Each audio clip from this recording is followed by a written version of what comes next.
কাতার থেকে সম্পূর্ণ টাকা ভিসা হওয়ার পরে একমাত্র আজারবাইজান এবং রাশিয়া চলতেছে এই মুহূর্তে, ঠিক আছে। হাঙ্গেরি আমরা 2 থেকে 4 মাসে করতে পারবো ইনশাআল্লাহ। তবে আপনাদের সাথে এগ্রিমেন্ট থাকবে 4 থেকে 6 মাস। যে আপনি ফেসবুকে বা অনলাইন সোশ্যাল মিডিয়াতে রাজনৈতিক কোনো বক্তব্য লিখবেন না, এটা ভালো না। আসসালামু আলাইকুম প্রিয় সুধী, সবাই কেমন আছেন? সকল প্রশংসা কেবল আল্লাহ সুবহানাহু ওয়া তাআলার নিকট। প্রিয় বন্ধুগণ, কাতার থেকে সম্পূর্ণ টাকা ভিসা হওয়ার পরে খুঁজছেন এবং সম্পূর্ণ টাকা পৌঁছানোর পরে দিতে চাচ্ছেন। কাতার থেকে সম্পূর্ণ টাকা ভিসা হওয়ার পরে একমাত্র আজারবাইজান এবং রাশিয়া চলতেছে এই মুহূর্তে, ঠিক আছে।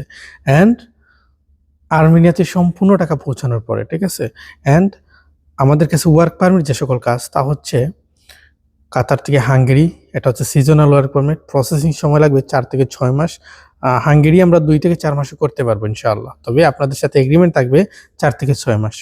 গ্রিসের ওয়ার্ক পারমিট আমরা করতে পারবো 4 থেকে 6 মাসে ইনশাআল্লাহ, এটা লং টার্ম। আর হাঙ্গেরি যেটা, সেটা হচ্ছে সিজনাল ওয়ার্ক পারমিট।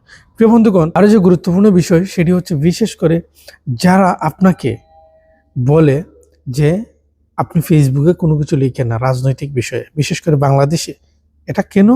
যে আপনাকে ভালোবাসে কেবল সেই কথা আপনাকে বলে, সে চায় না আপনি এটা বন্ধ করে দেন, আপনি ছোট হয়ে চলেন, এটা না। আপনি বড় হয়ে চলেন, সমাজে অনেকভাবে বড় হন, অসুবিধা নাই। কিন্তু রাজনৈতিক দিকে যদি আপনি চিন্তা করেন, তাহলে কেউ লাভবান হয়নি, পূর্বেও কেউ লাভবান হয়নি, ভবিষ্যতেও হবে না। সো এই জায়গা থেকে অবশ্যই যে আপনাকে ভালোবাসে কেবল সেই আপনাকে বলে যে আপনি ফেসবুকে বা অনলাইন সোশ্যাল মিডিয়াতে রাজনৈতিক কোনো বক্তব্য লিখবেন না, এটা ভালো না।